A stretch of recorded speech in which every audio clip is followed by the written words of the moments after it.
find their way through this wonderful construction. Things are really happening in Renfrew, so and the construction is a testament to that.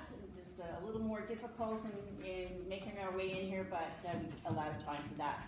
So thank you all for coming. I just want to run through the orders of business today.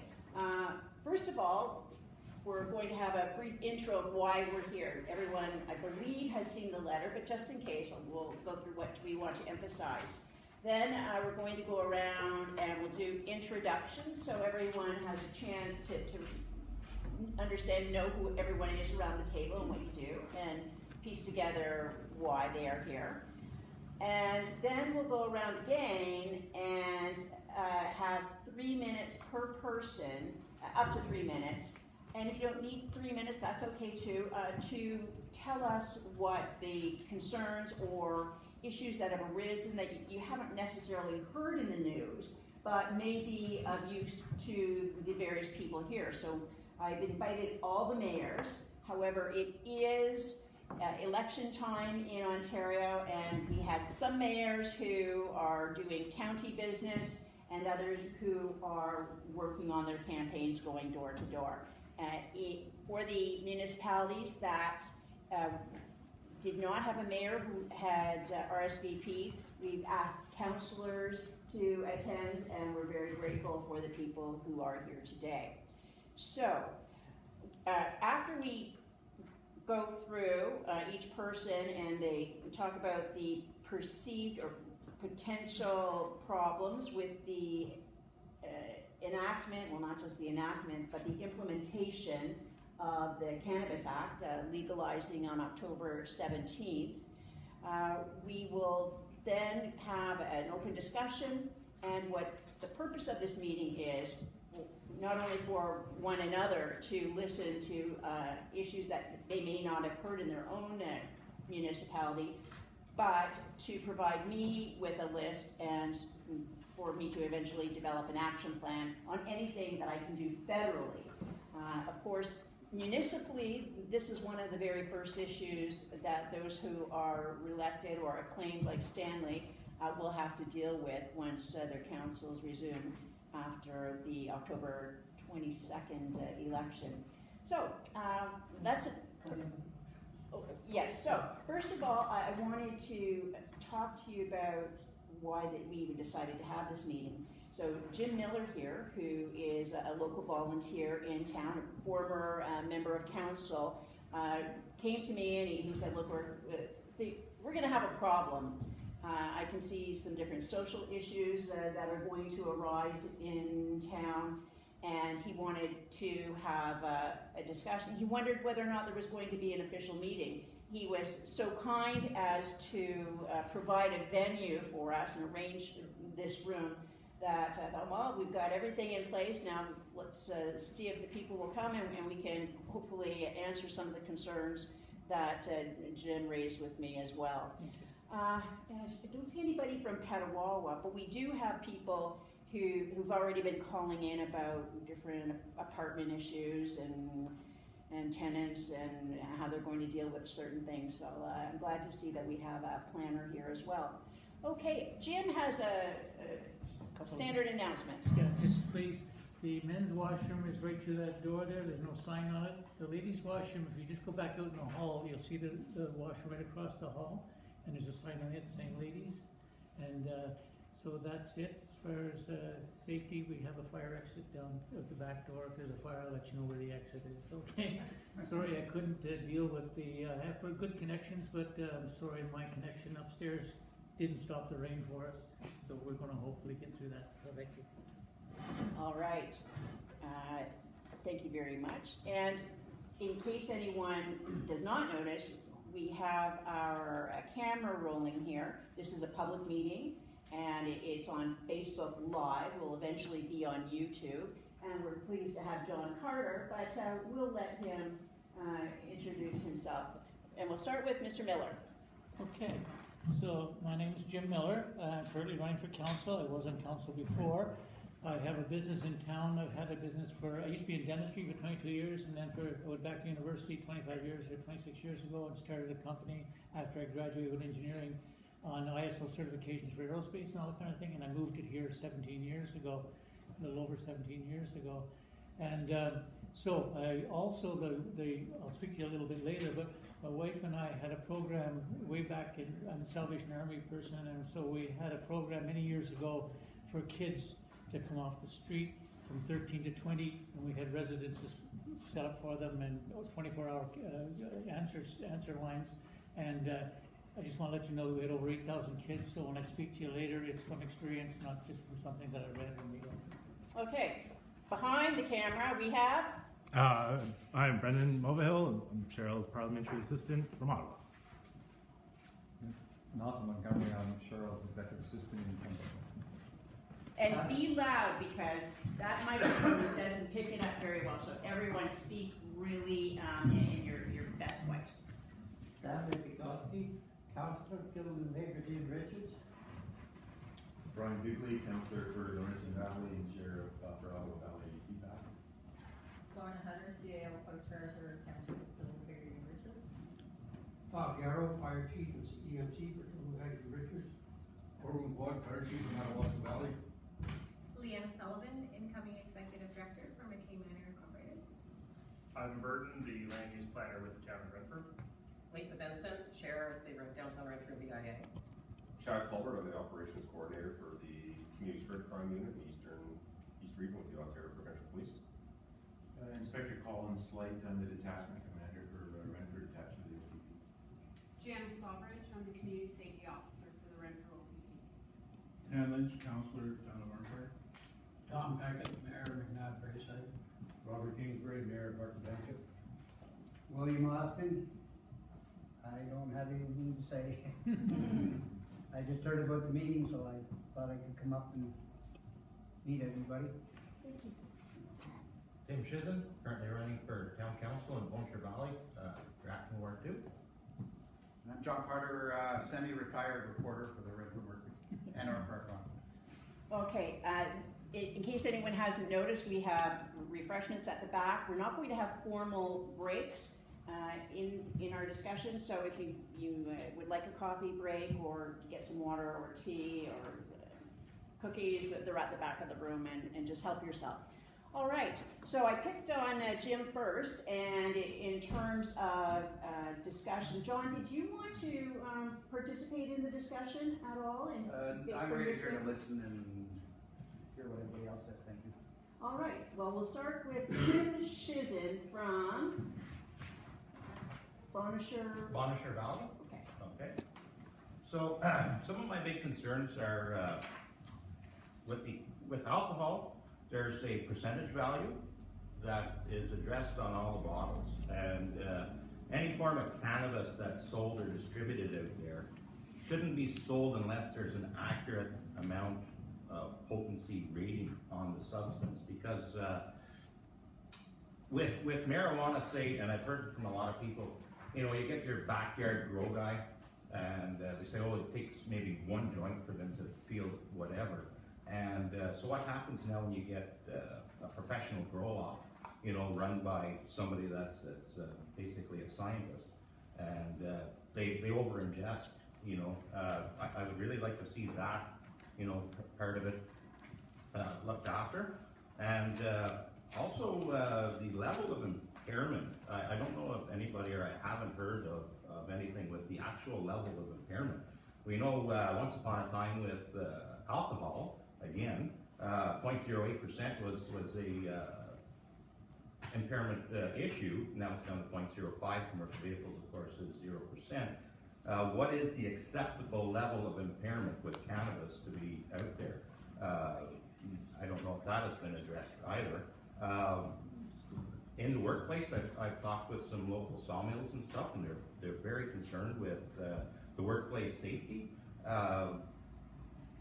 I know where I do a lot of my business, there's over 100 employees, and they feel their hands are tied when it comes to disciplinary actions taken to tell somebody whether they can or cannot. And it all comes back to, again, with these edibles and stuff too. So, you know, if they're just out there smoking marijuana, you could definitely smell it on them, and if you you know, come up close and you can physically see the smoke, you can, you know, very strong and pungent, but when you see it being ingested and it's lawful, how do you go about disciplinary actions?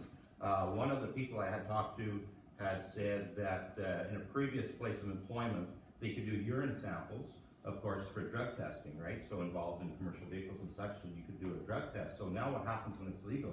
You can't tell people they can't do something that is there. And also another big concern I have as a parent, okay, is the accessibility to the youth. And so just for instance, in the firearms community, there's regulations about locking up your firearms in safe storage so that your kids can't get it. But what I've heard on places like in, just for example, Pickwalkadon, they're selling stuff that looks like lollipops and gummy bears and all this stuff. So what happens if your kids see that and they start chewing on it? I would really like to see a heavy fine be issued to anybody that has let it get into the hands of a minor. So that's it. Good point. Now, I'm sure our police will give us or correct any misinformation that may arise from what people think it is going to be the law and what it is not. And under the bill, edibles were not included to be legalized at this point. But as you so aptly mentioned, edibles are readily available. Yes. Okay. Mr. Austin, did you want, okay. All right, Bob. Okay, a couple of our concerns was something that was raised up down at the annual conference, and where they stated that the OPP may not be ready to come in to address all the concerns or if the law was being violated. They suggested we go home and have a meeting with our local OPP officer, in which subsequently we did that. We had a meeting with Colin Slate.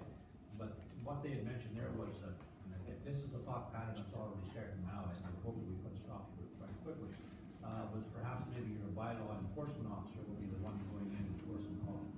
And absolutely not in our case in any way, shape, or form is our bylaw enforcement officer going in and trying to uphold the law. They're not qualified, they're not trained, and they're absolutely, we're not paying for them to go and do police work.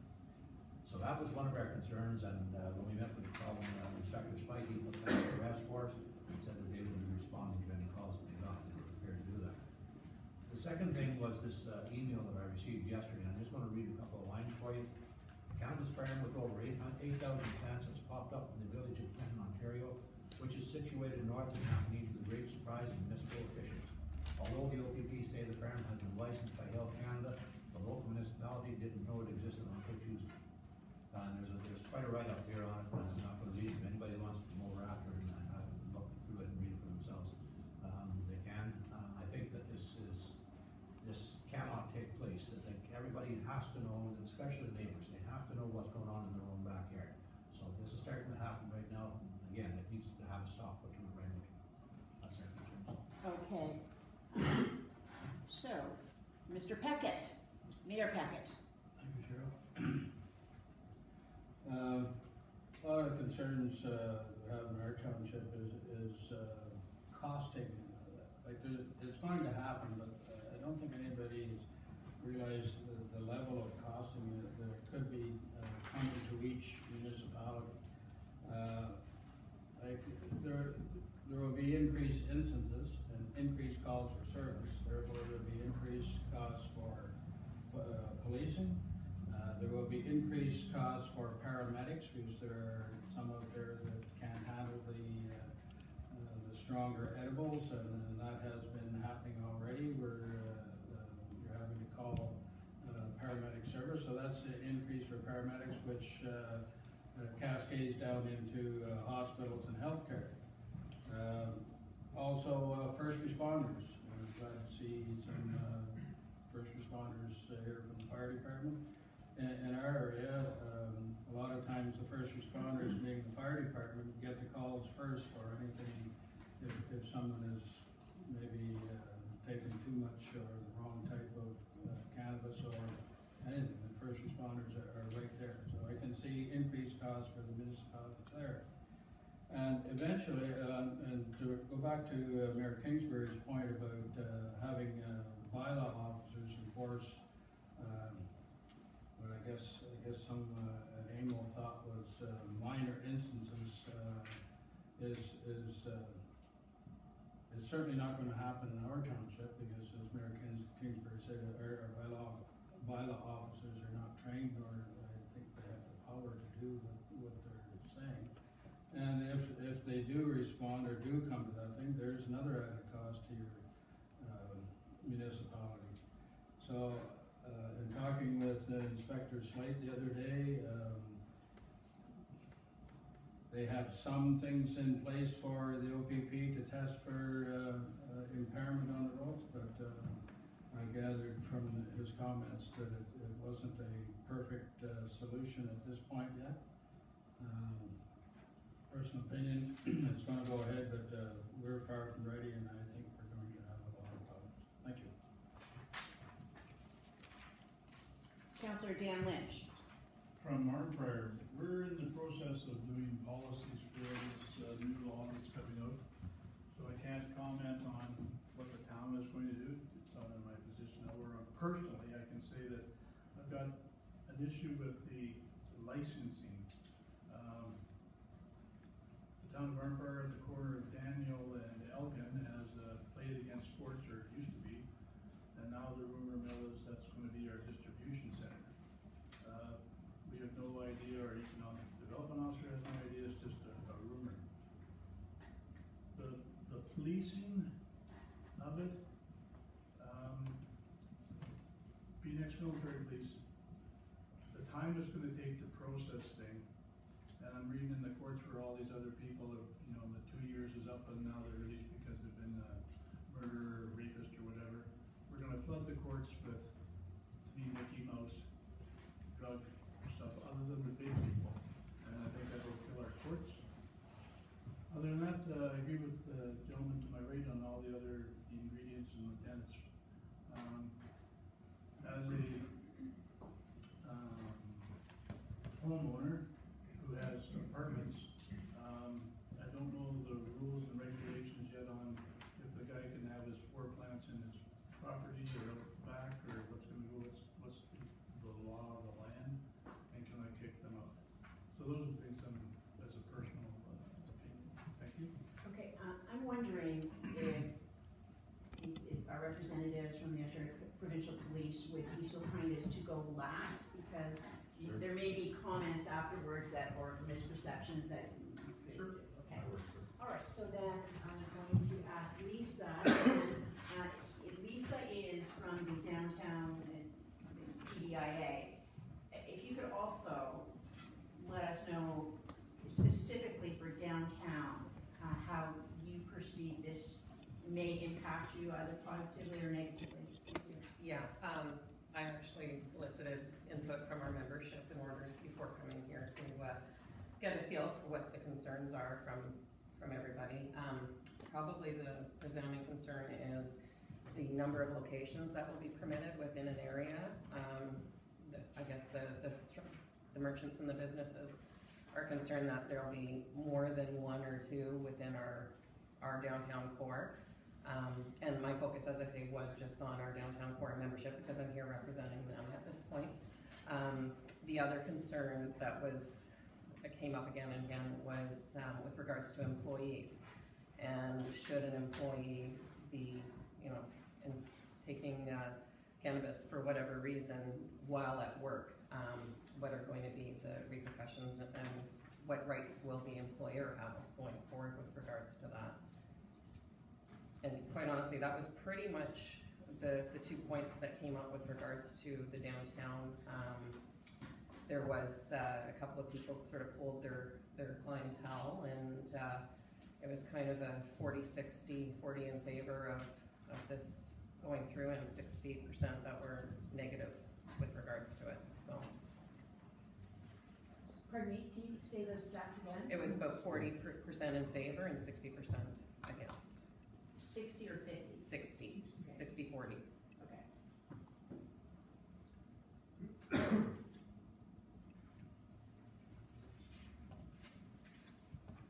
Okay.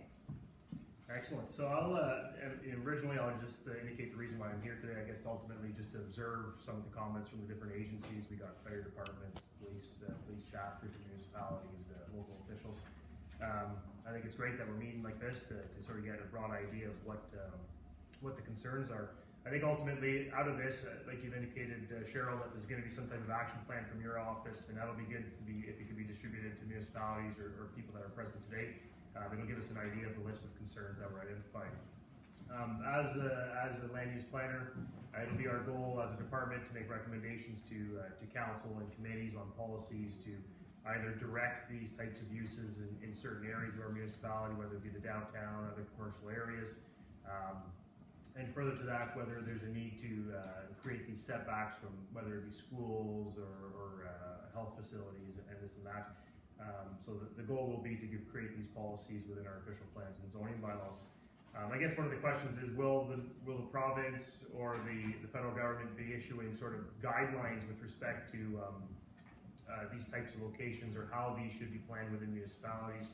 I understand in reading some articles recently, municipalities have the right to sort of forego these types of uses within their municipalities, and is that a benefit to the municipality or not? In saying that, we need to consider the social issues or impacts. There's also the factor of economic development. We could fill storefronts with these types of businesses that can be profitable and be paying taxes to municipalities.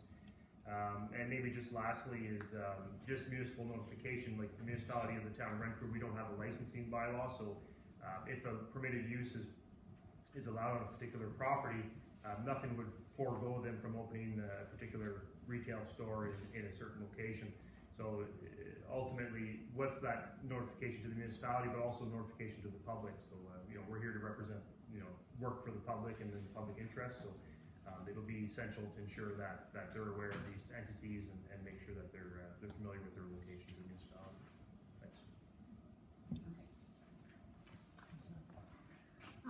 So coming from the addiction perspective, and I currently work in an addiction supportive housing program. So we're dealing with clients who do smoke, and when they're in our program, we ask them not to smoke in apartments. So this is an issue that we have in terms of marijuana use and medicinal marijuana.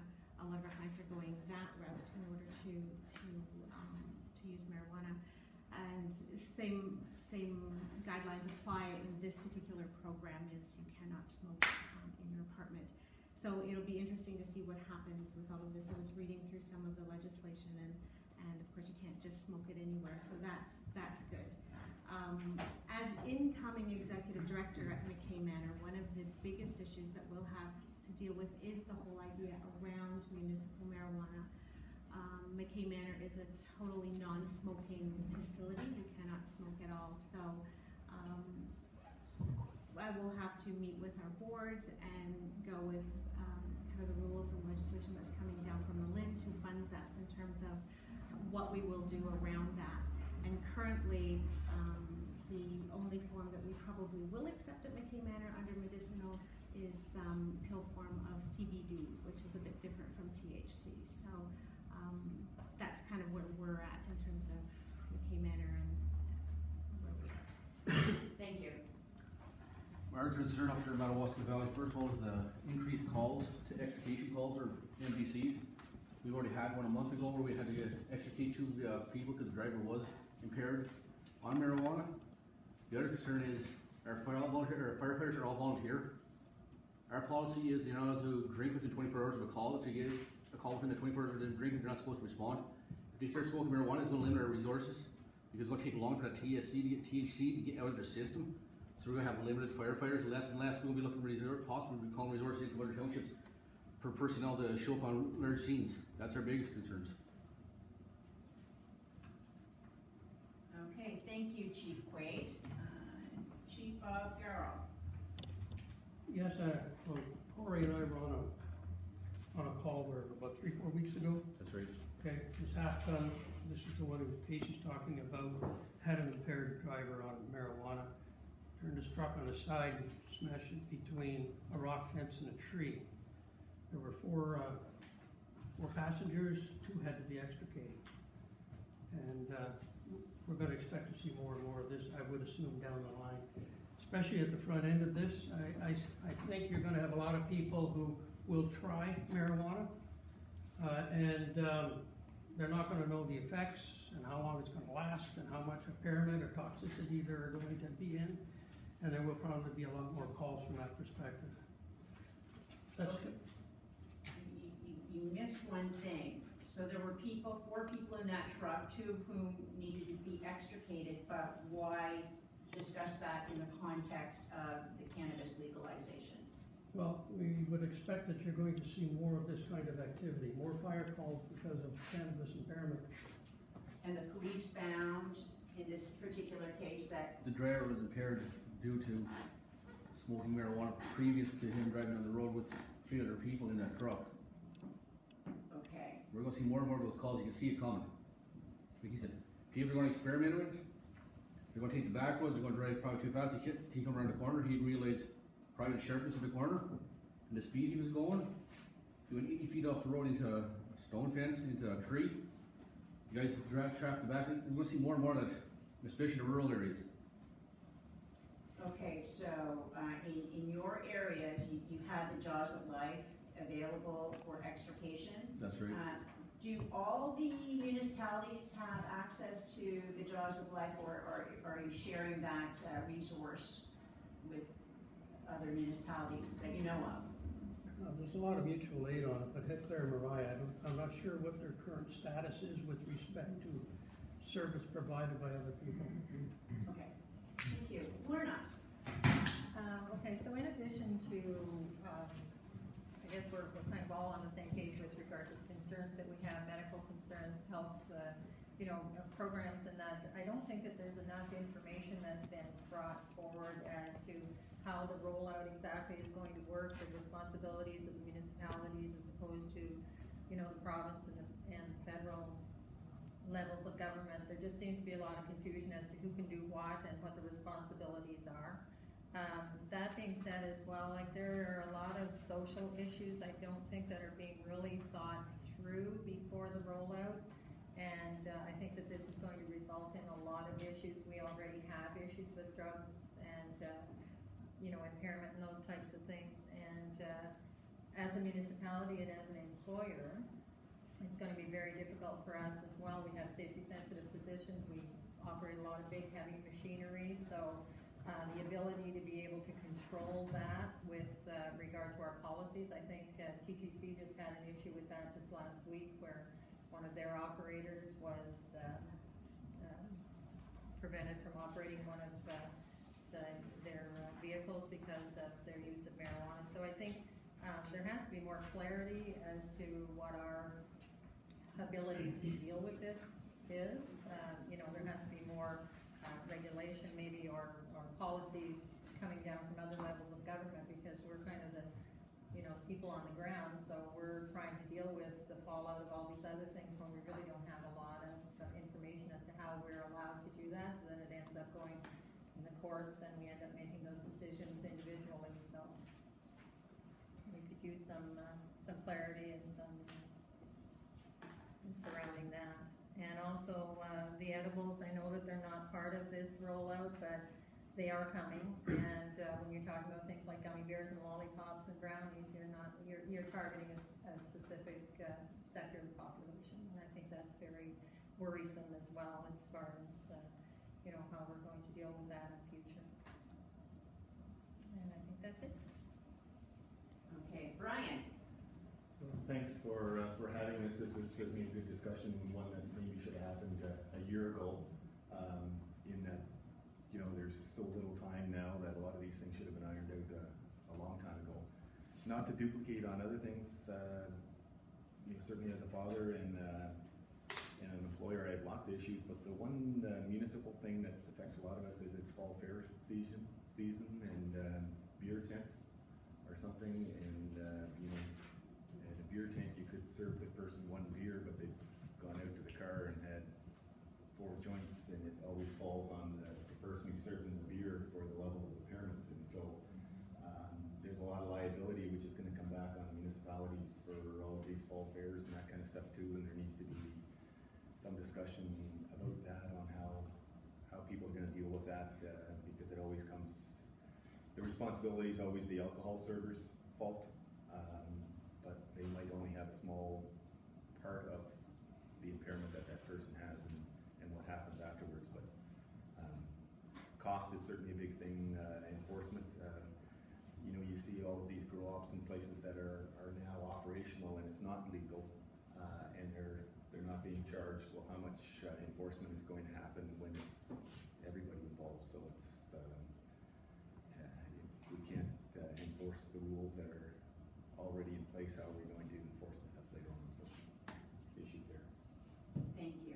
Any concerns that you have of Blueberry Farm? Any added concerns from that dimension? Well, certainly as an employer, we employ youth that are, you know, in that age bracket, and we're dealing with, we do weddings and entertainment, which becomes an issue when you're serving alcohol and other things are going on. It's there's a lot of liability issues that are going to be coming down with this challenges.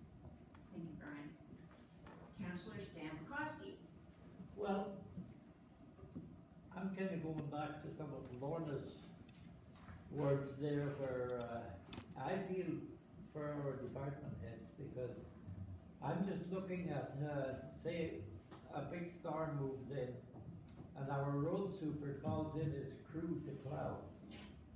So 4 out of 6 of them, if they're stuffed up on cannabis, he has no means of checking them, testing them.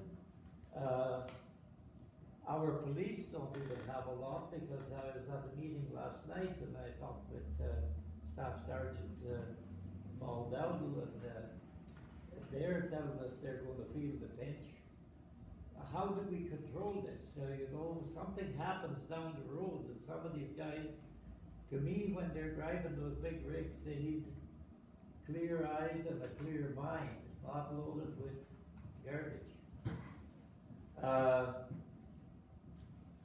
There's no way on earth that we can control that, and by the same token, the municipalities will be held liable if there is a serious accident.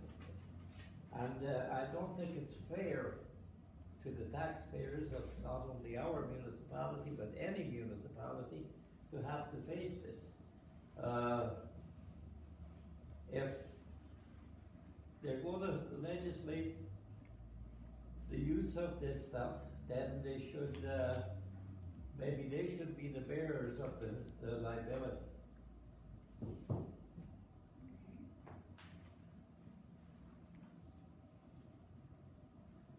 Mr. Miller. Just a few concerns, and then when we go to discussion, I have some information. First of all, in the 1960s, the THC content was about 6%. Now it's 31% because of hydroponics, so it's gone up considerably. The other thing is that when, and I think Anna can agree with this, when you smoke dope or take any kind of dope, whatever, it doesn't really matter how much you took or smoked or whatever, but why. So we're looking at people now not socializing, because alcohol really was started out as a social drug where you went and had parties and so on. Drugs were something you did antisocially. So our young people are now moving into an antisocial bracket as opposed to a social bracket. The other thing quickly is secondhand smoke. I was back in the 70s at a party. I was a heavy drinker in those days. I don't drink anymore. And there was a room full of people smoking marijuana and everything else, and I got out in the car and I got it going, but I couldn't get it past 20 miles an hour, 20 kilometers an hour. I couldn't get it going. It just, it went that fast, but it wouldn't go any faster. I was completely paralyzed, semi-paralyzed from secondhand smoke. So that's another issue. If you think secondhand smoke from tobacco is dangerous, wait till you try this stuff. Now, medically and you'll be able to perform. So it's just some things right now, and then we'll get into some other discussions that I'll have later. Okay, and now we have our representatives from the Ontario Provincial Police, and you can decide amongst yourselves who would like to speak first and which aspects you're going to discuss. Send it right to the rank. I'm the sacrificial. Thank you very much for the invitation to attend your meeting today. I think that I can speak on behalf of both my colleague in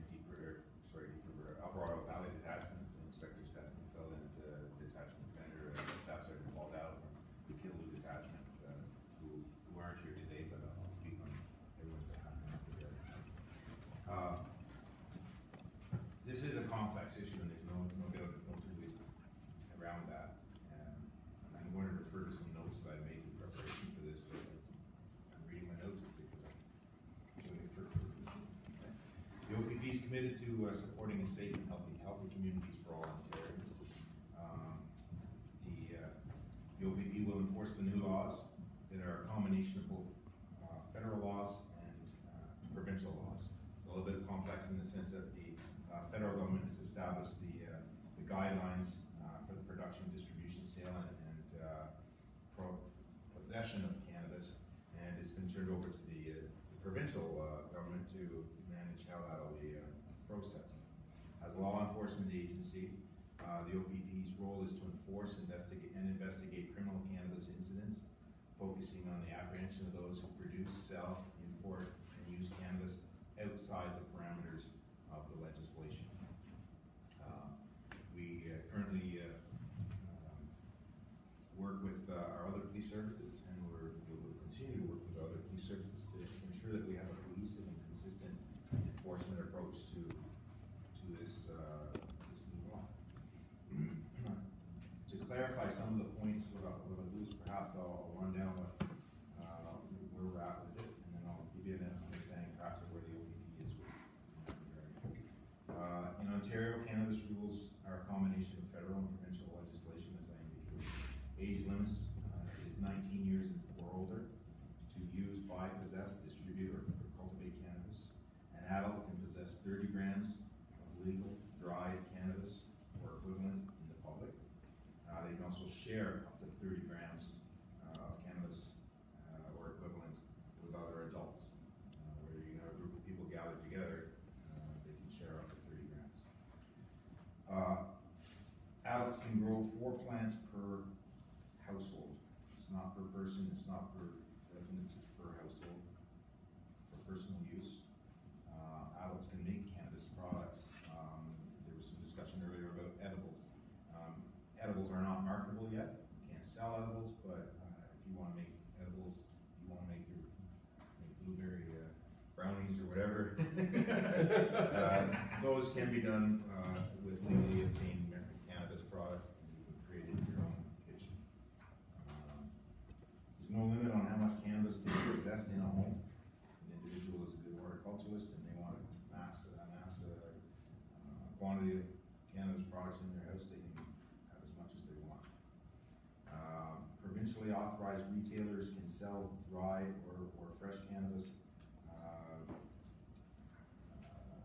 oils, cannabis seeds, one. Provincially though, the only way that you'll be able to purchase cannabis is online through the Ontario Cannabis Store. Ontario has chosen the retail model, but that will not come into effect for another year, and they'll have to work through that. And hopefully there will be a tight regime on inspections and who can run these stores, et cetera, because they do offer the challenge of opening the door for organized crime. And I'll let Staff Sergeant Ted talk to that in a moment. So cannabis is, so it's only available online at this point in time, or will be as of the 17th.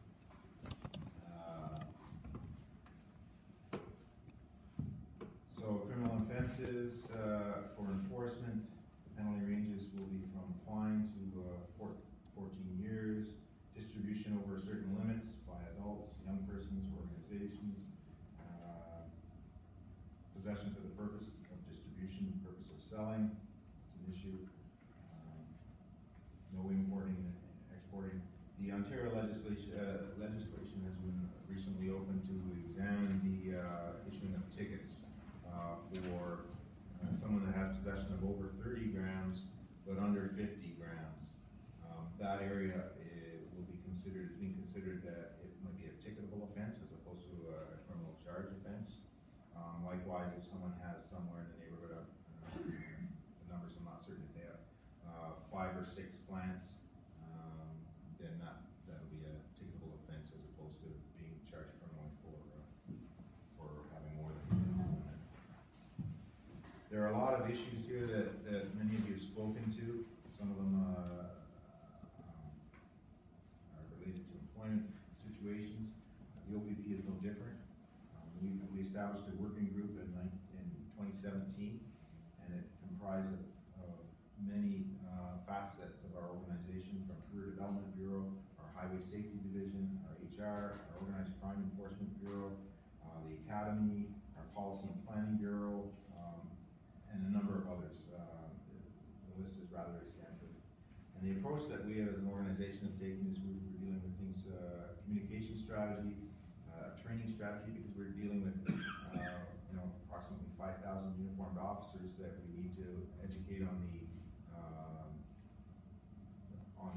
changes in the law, the cannabis aspect of it. But we also have to deal with the drug impaired driving aspect of it as well. I'll speak to that momentarily. We're dealing with human resource policies, standard operational policies, and community engagement. And this is an example here, is a great opportunity to message.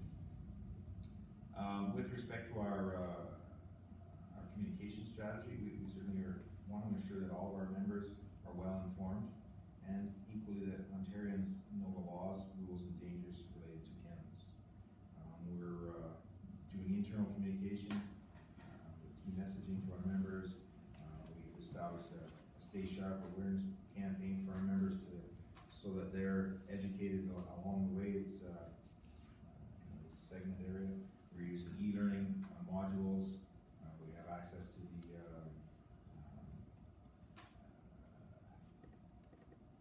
the Police Knowledge Network, Canadian Police Knowledge Network.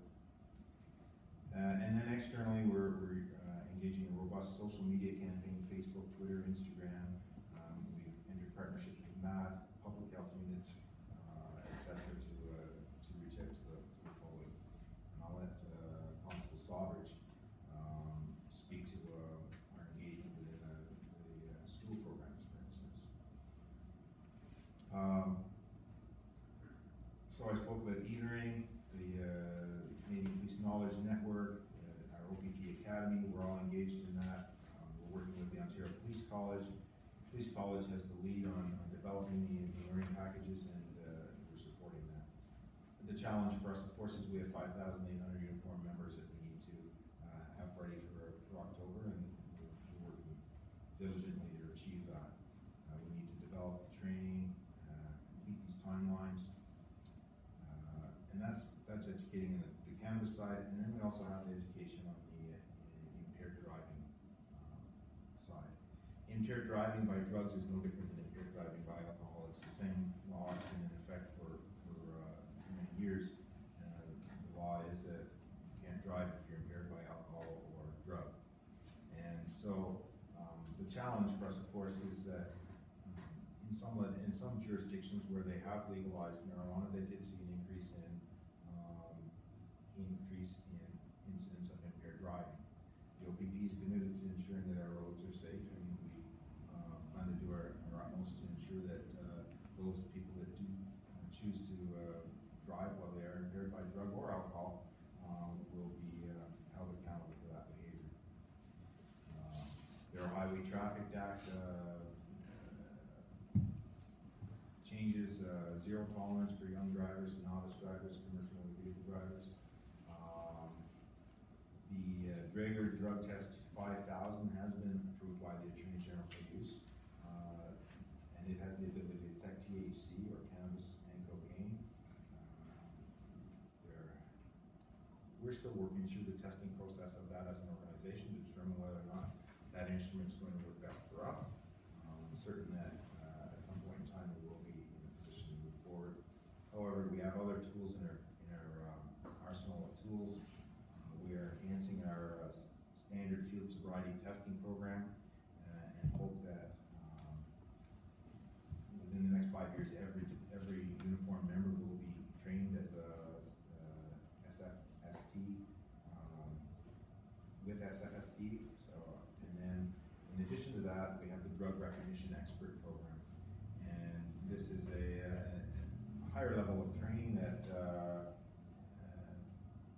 teaches the officers to go through assessments of physical abilities, physiological observations, language, speech, etc., to determine whether or not the individual is impaired by drug.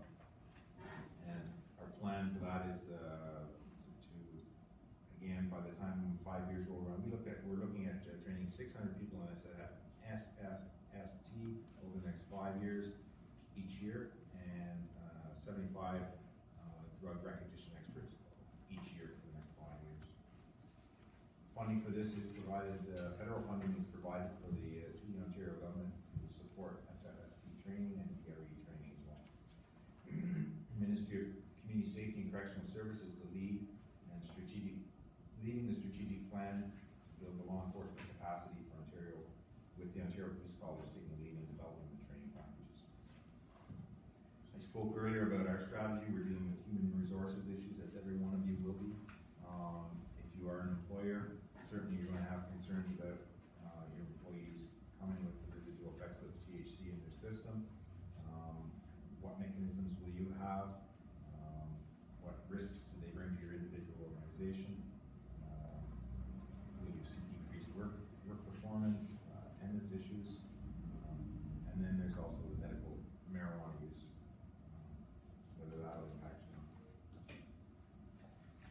We're developing standard operational procedures, operations for enforcement, search and seizure, retail compliance, illicit marketing,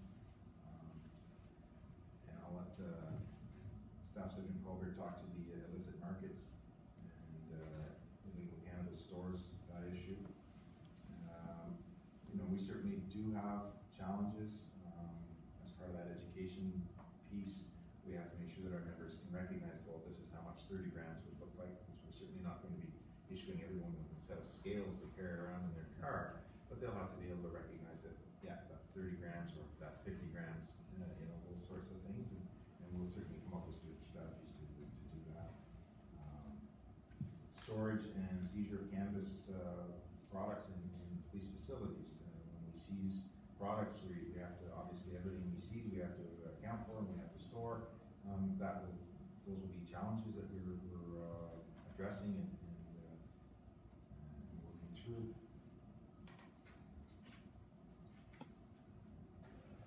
Home cultivation, and I hear the landlords in the room speaking about home cultivation and whatnot. There are certainly some challenges that are going to be faced with that if you're allowing people to grow plants in your house. They grow four plants, and there's the issues of, is it going to create humidity, is it going to create mold, is it going to create hazard within the apartment? And those are all issues that will have to be addressed as landlords, and may require you to address them through leases, or it may require you to address them through the landlord-tenant tribunal in that regard. Likewise, the usage of cannabis products, smoking. Many landlords prohibit smoking as it is already, and they'll have to deal with that again through the landlord tribunal. And certainly our community engagement. We are working to educate the community as best we can, whether it's through handouts, engagement opportunities like this, through our partnership agencies. And I'll flip it over to Constable Savage, and she can perhaps speak about what we're doing in the schools, and then we'll flip back over to Staff Sergeant Colbert to speak about perhaps the influence of organized crime.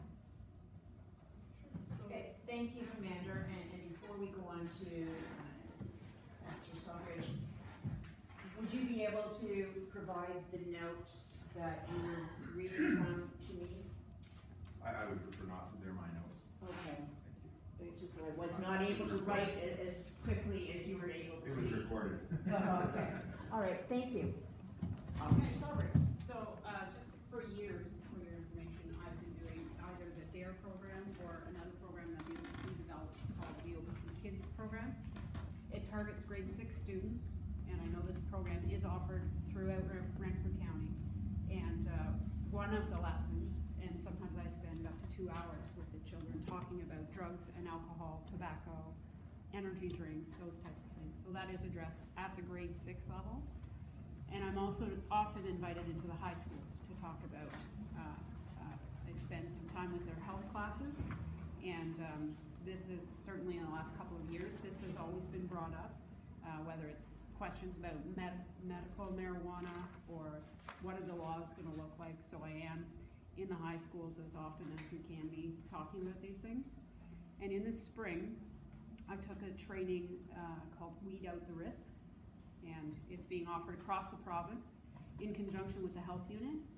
So we attend high school, and together we provide this presentation. The health unit officials discuss the health effects of marijuana, and the police officer is there to discuss the law around marijuana, and just what the laws are going to be, and the relationship to impaired driving. So those programs are ongoing and have been for years. Thank you. Thank you for having me. Thank you, Inspector Slate, for inviting me here. And I'd like to reiterate a lot of the same things that Inspector Slate has too. The OPP is committed to supporting safe and healthy communities for all Ontarians. My unit operates within East Region, actually, and the same program officer operates through the whole province, Community Street Crime Unit. And we concentrate a lot on the enforcement aspects of illegal drugs and property crimes and intermingling amongst the two of them. So marijuana, cannabis is definitely we're learning as we go along as well with this, and so is my members. Our role is to enforce and investigate criminal cannabis incidents, focusing on apprehension of those who produce, sell, and import cannabis within the parameters of the legislation. What I'll do is I'll address a couple things: the organized crime side, and also Mr. Kingsbury, the Napanee letter. I'm quite engaged in all that already, and I know there's the few questions, concerns regarding the medicinal side of marijuana. Health Canada is responsible for regulating the use and production of cannabis medical purposes, including the use and also these facilities that are seem to be cropping up, producing a large amount of marijuana for medicinal purposes.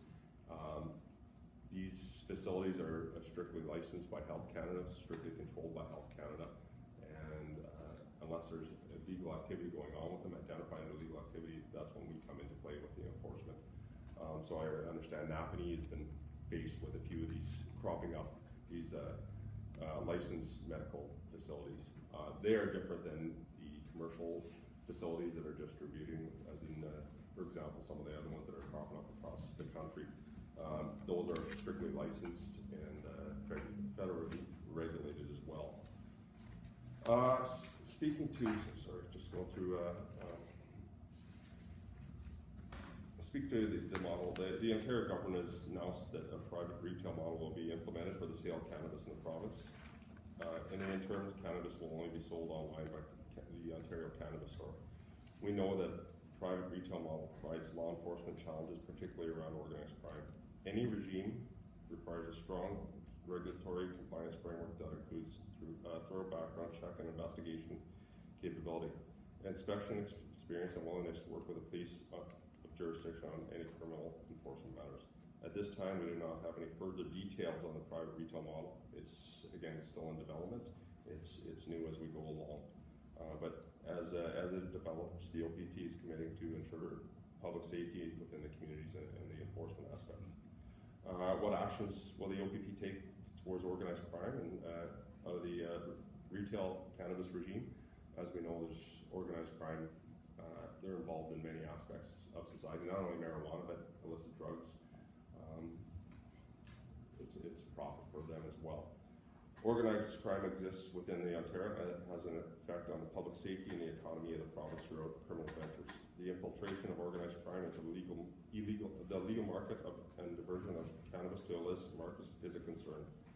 Any model adopted requires a robust oversight and screening component. The law enforcement strategy to combat organized crime is a collaborative approach between the Chiefs of Police, Criminal Service of Canada, and is to coordinate a strategic plan for tackling organized crime throughout a unified Canadian law enforcement agencies and the communities, both municipal, provincial, territorial, regional, and national levels. We continue to work proactively with all these law enforcement partners to address any issues related to organized crime.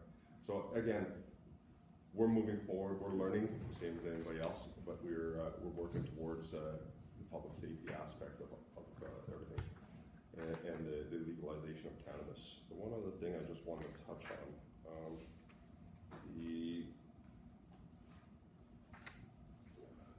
made some notes here as it's going along. I don't believe there were some questions about cannabis in private residence and whether indoor or outdoor.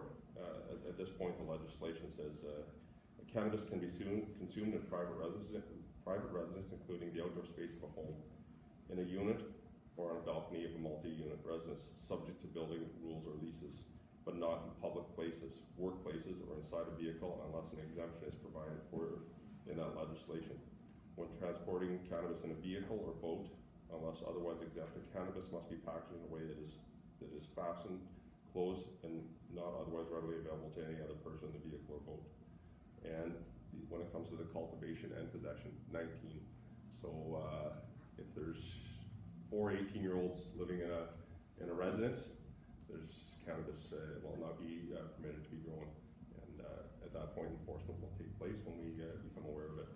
And if, for example, if there's 4 19-year-olds living in this residence, only 4 plants will be permitted. Not each person is allowed to have 4 plants. So it's per residence, just for some clarity in that. But that's it for me. Just perhaps maybe clarify one thing that the staff sergeant spoke to. He's in charge of the community street crime unit, and it's a program that is provincial, but he manages the region, East Region. There's 16 detachments in East Region. Renfrew County has a 9-member community street crime team that covers the Upper Ottawa Valley Detachment, Renfrew Detachment, and Kilda Detachment. And those 9 members are responsible for, their focus is on property crimes and illicit drug activities. And so certainly they have a major role to play in that enforcement piece. When we have a spree of break-and-enters, for instance, that's the team that's going to dedicate all their efforts and time to deal with that issue and address that, to bring those people to justice. And their focus, when we put it, it's property and drugs because they go hand in hand. And certainly they're going to play a big role, and the more effective they are in addressing the drug crime, they'll probably be more effective in addressing property crimes as well, because of the close proximity one and the close relationship that they do have. Question for you. You mentioned that you could smoke in your own residence and the outdoor areas out of your property. Can you smoke in the front yard? Yes. Yeah, it's your property. It's not public places. Staff Sergeant, I have a couple of questions, and then we'll go to the next phase where participants can ask one another or anyone here questions or make comments on the initial comments that were given during the roundtable. Staff Sergeant, a major reason for legalizing cannabis was to take the marijuana distribution out of the hands of organized crime. So could you explain, because you said that organized crime is involved in this, and has it changed from one method or one part of the supply chain to another, or how is it evolving today with the legalization? The legalization is one of the goals, is to take the bite out of the organized crime. Organized crime is involved in many different facets in society, both legal and illegal, and our goal is to combat. And it's similar with tobacco. The tobacco industry is heavily regulated, but we still have the illicit market in illegal tobacco. The OPP, we have a dedicated team that deals with contraband tobacco and the organized crime aspects and the illegal sale, distribution, and importation of that as well. So we're going to continue to evolve and address concerns. And October 17th is fast approaching, and we're learning, and we'll at the same time we'll be conducting our investigations both locally, street level, and organized crime based on the information that we learn as this all progresses. And the household limits, does that pertain to recreational, or does it combination of medicinal and recreational? The household limits, there is no household limit. In terms of growing, the household limit for recreational marijuana is 4 plants per household. With respect to medical marijuana, the number of plants that an individual is authorized to have is governed by Health Canada. So Health Canada can say this individual is allowed to have 12 plants, or this individual is allowed to have 7 plants. But there's a regulation that and they govern how many plants that individual can have. So there is a separation between recreational marijuana and medical marijuana. The medical side again being governed by Health Canada and those regulations. And under those regulations, an individual can also be designated as the grower for this person. So you may be growing 10 because you have a medical exemption for those 10 plants. You may also grow another 10 because you have a medical exemption as the designated grower for this individual. But that's all governed by Health Canada regulations. Okay, well, thank you to the participants for allowing me to indulge myself with the first questions. So please identify by putting your hand up for the questions or comments. Yes, Brian. One of the first issues is going to be the distribution online, and my question is security and delivery of the online. How do you know that the person ordering is the person actually ordering it, and then the delivery chain, how are we going to guarantee it gets from A to B without getting sidetracked along the way? Canada Post, and that's still in the development process. It's still new. Not something that we have a direct And impact on. they won't just be leaving it in a mailbox. An adult will have to sign for that. So will they have to produce ID that matches something, and like what's the That I'm whole not process sure. there? I know it has to be an adult that signs for it, but I'm not sure if it has to be the same person who ordered it, who has to sign for it. That I'm not sure. Just in the. I can answer that. My sister-in-law is one of the people that get your oil from Smith Falls. So Health Canada came to her house to register her house and who she was and all that stuff. And then Canada Post brings it, she has to show her ID and sign. So that's for medicinal marijuana. Yes. But I can't see that being the case for recreation. It says in the legislation that I pulled off the internet that consumers will be required to verify their age to accept the delivery, and no packages will be left unattended at the door. So because recreational marijuana, anyone over the age of 19 is allowed to possess it. So as long as you're over 19, then you can receive it at the door. Sort of. That would be my interpretation of that. Okay, Dan. 2 questions. One is for the people that have been registered through Health Canada for the 25 plants or 7 plants. Will that registration be given to the police, i.e. like our old firearm registration? So if I know that my house has got 30 plants and I'm somewhat of a criminal, that's the place I want to go to? I can speak to that. The registration by Health Canada, we do not have access to that. That is strictly controlled by Health Canada. If we are conducting a criminal investigation, we can request the specific information directly from Health Canada. That's not readily shared information. The second part is, I don't know, I've never experimented with marijuana, and I can't tell you how much this stuff weighs. And the comment was, what's the percentage? So I relate to alcohol. Pure beer and no beer, I can have a case with no issues. If I have real beer, then I have a problem. I'm thinking, I grew my marijuana here, and I have no idea what strength it is. So it's 0%, I have 2 large garbage bags of 0%, but I think it's marijuana. Is that gonna be the over, I'm now a trafficker between the 30 and 60? Well, How do you test? it's not the concentration of the marijuana in terms of the grams. The grams is a measure of weight, and so the weight of that baggie of marijuana, if it weighs more than 30 grams, then you're over the limit of possession for that. So there's no percentage of what it is? It's not the percentage of concentration that's being measured, it's the weight of the product material. Thank you. Thank you. Yes. Just one or 2 questions is, how does the number of plants apply to vacant properties? Like you spoke about 4 plants per dwelling. Per household. per household. So if there's a vacant property, ultimately there's no household there, then you wouldn't be permitted to. That would be my understanding, yes. Okay. Somebody's got it. And maybe the second question was in relation to the retail mall, you spoke about 1 year's time, is there a set date? 12. That you've received in relation to that? Or April, I thought maybe, but. No, I don't have that date. No, I don't. With private retail? Private retail comes April 2019. Okay, April, yeah.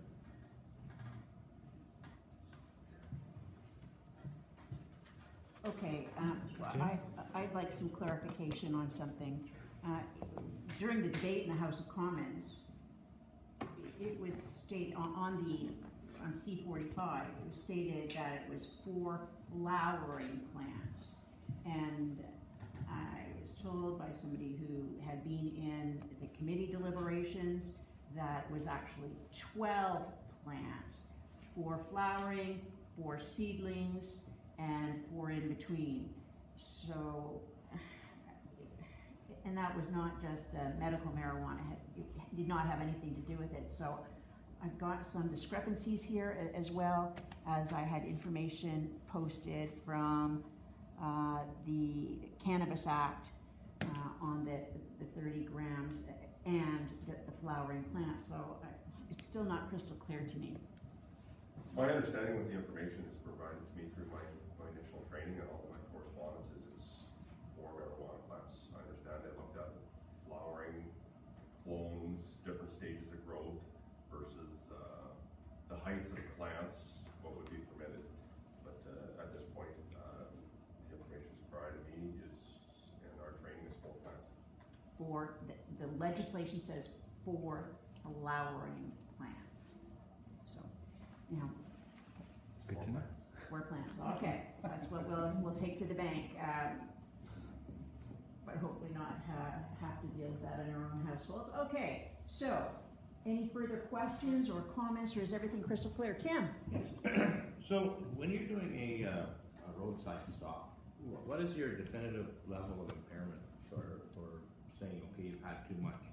Where, like if you're under the influence of cannabis, and you get stopped at a spot check, what is the level that's acceptable to operate? Do you have that set up yet? Is there a guideline on that? And if so, if that number then could be transferred to, say, the workplace safety? So there's no number when it comes to drugs. Okay. The really number relates to alcohol.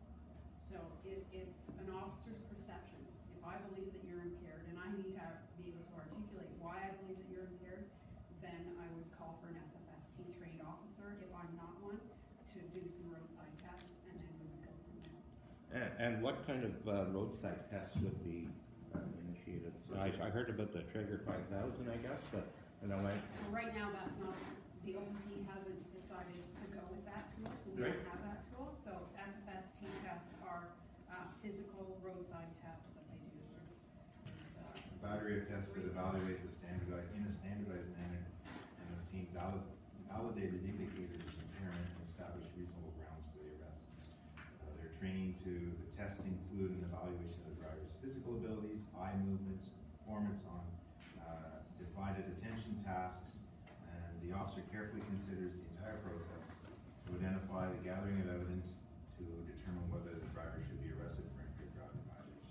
Okay. It's a set of tests that a trained officer says, okay, they behave in this manner, okay, eyes are a certain way, slurred speech, balance is off, those physical indicators that have been around and used for decades in terms of policing. I've been policing I'm in my 37th year of policing in Renfrew County, and when I started in 1982, those were the tests that we were applying at the time of, finger to the nose, walking a straight line, basically making observations of their physical ability. And it's no different from alcohol in that if I'm doing a ride spot check, and someone pulls up and they are obviously intoxicated and impaired, then I'm not going to use the roadside screening device test to get a number. I'm going to arrest them for impaired driving. And the reason why I'm asking is because it's a big concern of a lot of bigger companies, because your supervisors are directly responsible for the health and safety of all the employees. and then if something happens where somebody was impaired under cannabis, ultimately they're responsible for the rest of the crew. And their big problem was, how do I tell that this fella has had too much? And now we've opened up, like I operate and I'm in around a lot of heavy machinery all the time. So how does a supervisor, is what I'm trying to gather, be able to come up to someone and say, look, you're not capable to work here, and now without any further, and it goes back to Stan and Corwin, I believe the question still can't be answered on that point. Well, we can answer it in the sense that we're training our members on standard field sobriety testing. And so that is a set of standardized tests that our members are applying for somebody that's driving on the road. And the legislation gives us the authority to apply those tests. As an employer, you're going to have to determine within your own organization what guidelines or what's the threshold that you want to accept to ensure that your employees, understanding that it's your responsibility to employ those, it's your responsibility to ensure that your employees are safe. For example, the military announced that the rules for their employees or their members will be that they cannot consume marijuana within 8 hours of starting their shift. Yeah. So that's one example of a rule that an employer has put in place. Okay, so employers or supervisors don't have access to these tests, to the testing of the mouth swab or the saliva test or the blood test that you do. So if they suspect somebody and there's an altercation because the person says, well, no, I only had 2, or it's been more than 24 or 48 hours, are they supposed to call in the police, or? If the individual's driving and they suspect them to be impaired, then yes, I would expect that they would call. It's Working on machinery even? Well, there's no legislation that says that I can't run a planer, I can't run a mill, a lumber mill. So that's an employer-employee relationship issue that needs to be addressed at the employer level. Develop the policies within that employee, by the employer, communicated effectively to the employees, and then also, those are the challenges. How do you implement those policies? What authorities do you have as an employee? I'm certain there are authorities under the Employment Standards Act or under the Workplace Safety Act, occupational safety. There's all sorts of legislation out there that employers can grasp onto to make sure that their workplace is safe. Jim has a comment. Just stuff like that, written legislation, it says that as with alcohol and other prescribed drugs, legalization of recreational marijuana will not give employees the right to liberally possess or use marijuana in the workplace without the employer's consent. Exactly what you're saying. While using cannabis for recreational purposes will no longer be illegal, employers can still restrict its use and possession in their workplaces. So you make up a policy as to how much, whether you can use it or not, depending on the machinery. If you're raking lawns, or maybe it's not as bad as using machinery, so you have to make a policy and stick by it. And you're the one right now that creates that level of safety.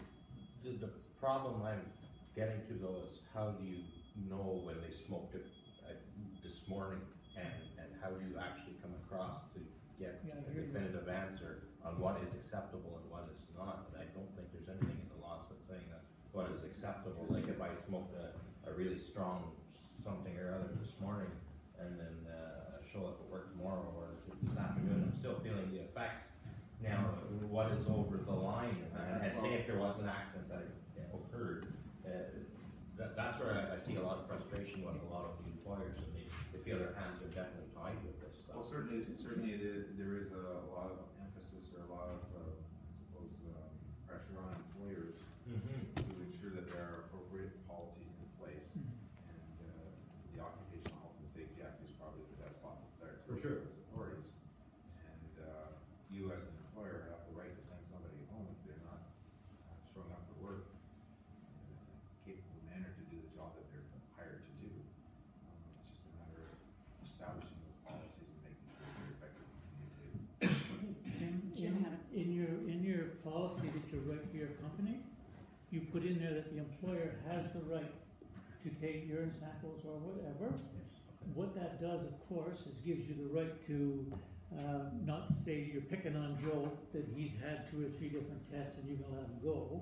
But other than that, if that policy's in there and during their introduction training, they realize that this can happen, quite likely it'll come pretty straight. The problem with that though is before or prior to legalization, if you were subject to a drug test, if you had anything in your system which can be residual for long periods of time, you could then have disciplinary action to your employee. The problem is once it becomes legal, how do we know when that person has ingested or taken this stuff? And so now, well, I did it on the weekend, I'm not impaired now, or you do a urine test and it still may show up. So it's a pretty big open hole for people, and there is some very, very big concern over that. Yeah, when I work with aerospace and all that, it's very, what you put in your policy is not there for fun, it's insisted upon. So if your policy says anytime a urine test is taken or whatever, and there's any evidence of marijuana or any use in there, you're sent home.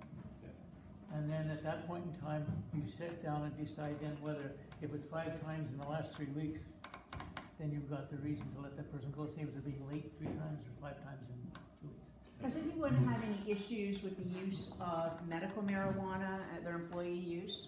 How would they be dealing with that? No one in this particular room has had to deal with that? Okay. Thank you. Make a comment, sort of. Okay, yep, Jim is gonna make a comment. You brought up a good point about kids, about guns at home being locked up in cabinets. And I agree totally, there's no law right now, but I would think that if you're at one time, people with alcohol would lock them up in cabinets to protect their kids. They did it voluntarily, there was no law.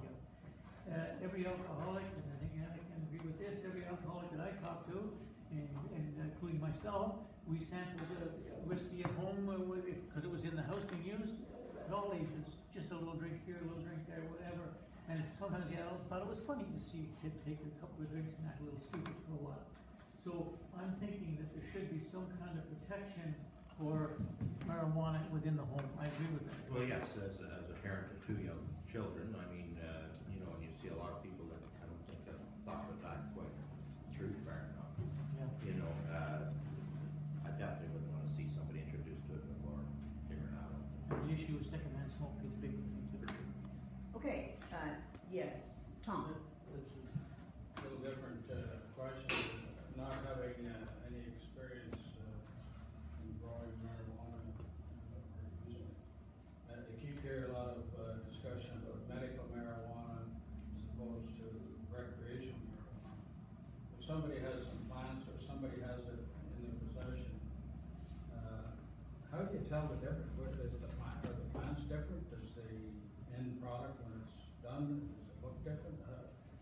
Can somebody here with any knowledge on that explain to me how you tell the difference between medical, if you're like an employee, he's got something now and he says it's medical marijuana. How do I know that? They're licensed by Health Canada to possess that marijuana, so they would produce that to us, to show us. But there's no difference between that marijuana. To look at the plant and look at a bag of marijuana, and I'm an expert in the cultivation of marijuana, and I couldn't tell you the difference. So in terms of the plant itself, there's no difference.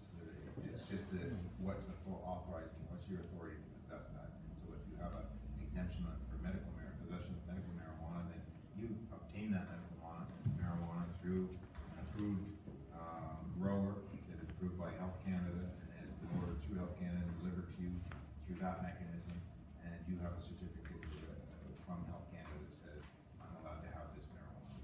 There's no way of telling Beyond that person has a certificate that says this is They show medical it. marijuana. It Yeah. could be recreational That's right. marijuana, and there's no way to tell. And so certainly that'll become, I suppose, a standard step that we'll have to do in terms of investigation. If someone reports that someone has 12 plants, then our step one will be eliminate the fact that, well, maybe they're authorized to have 12 plants through Health Canada, and that's where Chad goes.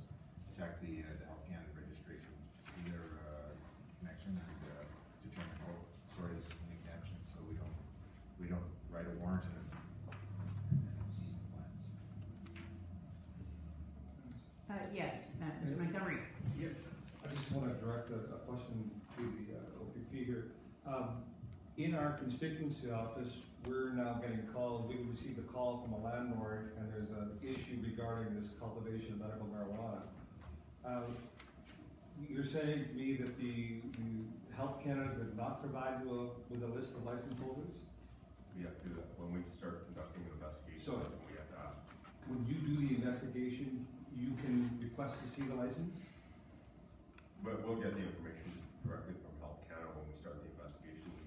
We have basically a police hotline where we call and we request information at that point, see if they have a license or if they are allowed to have so many grams in their possession. Okay, so then if I have a landlord contact our office, it's appropriate then to refer him to the OPP office to make confirmation that they are allowed to cultivate whatever number of plants that the license indicates? If we're conducting a criminal investigation at that point, if there's evidence to believe they are cultivating marijuana and they don't have a license at that point, if we don't know, we'll do the necessary background research to determine if it is a legal activity. But it would be appropriate for you to redirect them to us. Yeah, but we will not disclose how many plants or anything to the landlord because of the privacy issue. So what if the license, they have a license, but they obtained it fraudulently? Will you be provided with enough information from Health Canada to determine if their application is fraud? If it's a fraudulent activity, we will investigate 100%. Well, no, but like they obtained a Health Canada license fraudulently, and it can be proved by the police seeing the application. Are you able to see the application from Health Canada, or does Health Canada simply say this person has a license, they can grow up to 12 plants? Yeah, we can get access to the license. Okay.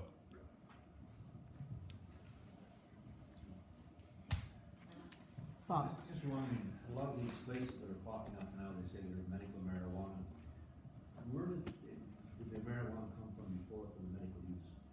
Is it on the rise that they've got to have all these places now in order to meet the supply or demand, or have they been getting it from illegal sources before? The medical marijuana system has been in effect for over a decade in these places, grow-ops, and individuals or facilities that are licensed to cultivate up to, I don't know the exact number, but for example, up to 4 people that have licenses, they're designated growers. That's been in effect for well over a decade.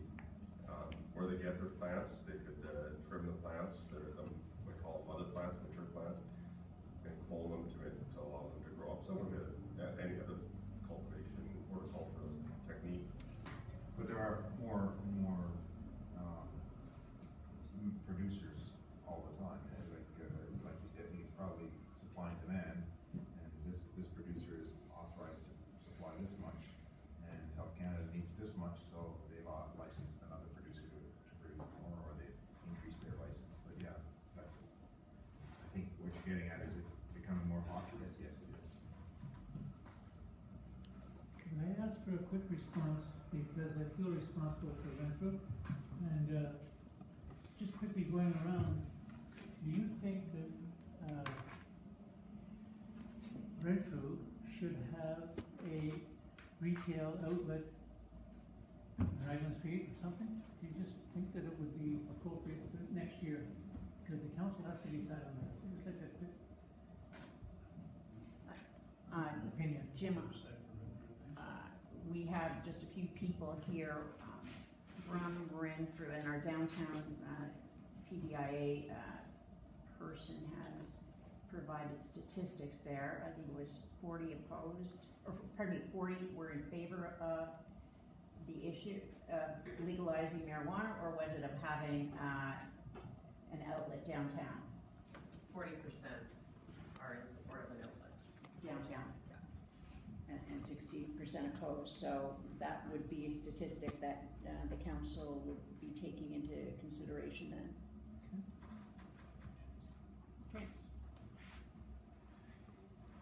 Any further questions? Yes, Dan. Some of the questions were comments. Somewhere in the last year, our municipality got a letter asking if we want to be part of the 60 or 70 outlets approved through the LCBO.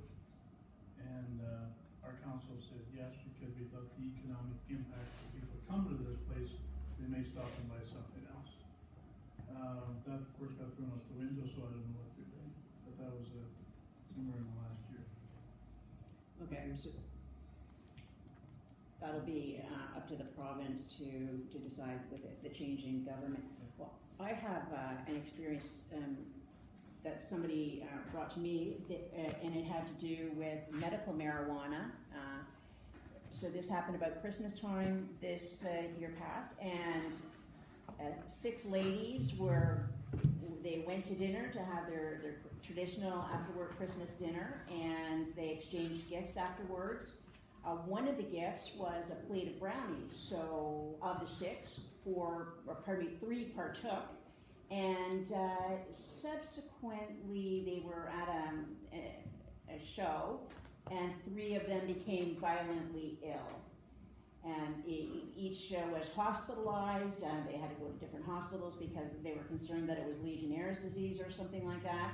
And once the toxicology tests came through, they determined that these women had ingested marijuana. And the person who gave the gift, they approached her and asked, why did you do this? Why did you give us these desserts, and didn't you know what it would do to us? And her response was, well, it was medical marijuana, and I bought it from a medical marijuana outlet, so I thought it would be okay. Now, one of the people who did not partake was going to bring that brownie home to her young son. So with the potency of that, it would have killed the boy. So just a little aside that I became familiar with out of incidents that we've had to deal with in the office. Okay, so are there any other questions or comments before we get rolling? Okay, so what I'd like to do is just review and make sure I don't leave anything out in terms of what you want me to do and things we're going to look into, and the major problems that we have to deal with and we want to sort out answers for. So for first responders, there's a shortage of equipment and manpower. So if we're going to have more incidents of impaired driving and accidents, you're going to need more volunteers. And that means, and if it's more equipment, it means more money from somewhere. And that comes from, where does the money come from? Your taxpayers? That's it, no federal or provincial funds for that at all. Okay, employers need direction on how to make policy, implement it, and enforce it. Okay. The feds are imposing the problem on the municipalities, so Stan mentioned he'd like to see the feds provide the finances to cover the costs associated with this. The province needs to provide more guidelines to the municipalities so you're better able to draft the legislation. Okay, and any further, those are the top ones I can think of in addition to each of your individual comments, but are there any really strong points that have not been made? Okay. So I will go through everyone's comments and whatever picked up voice-wise on the video, and we'll culminate the list that I've been asked for and share with you and the public what our plan of action will be. I really want to thank everyone for attending today, especially those of you who are on the hustings and took time out from your campaigns to attend. And of course our first responders who always have to be in many places at the same time. And especially the significant presence by the Ontario Provincial Police. And you ended up being the center of the questions and answers, and as you can tell, we all want to do the right thing, do what's proper and legal. We just need to better educate ourselves on the finer points and find the answers to the ones that we just don't know the answers to yet. Any other parting conclusions, comments before we adjourn? I would Jim? just like to make a comment to thank Cheryl Gallant so much for being here, providing this venue. One of the things I have is help me help you, and that's what she said of her coming here, telling us what the government's going to do. She's asking us for input so she can take back, and I think that's just a blessing so much. Thank you. Well, thank you, and if something comes to mind afterwards, you can contact me through whatever means of communication you feel comfortable with. There may be something that does come to mind afterward, and of course, we'll continue this discussion in the future. Thank you very much for taking the time.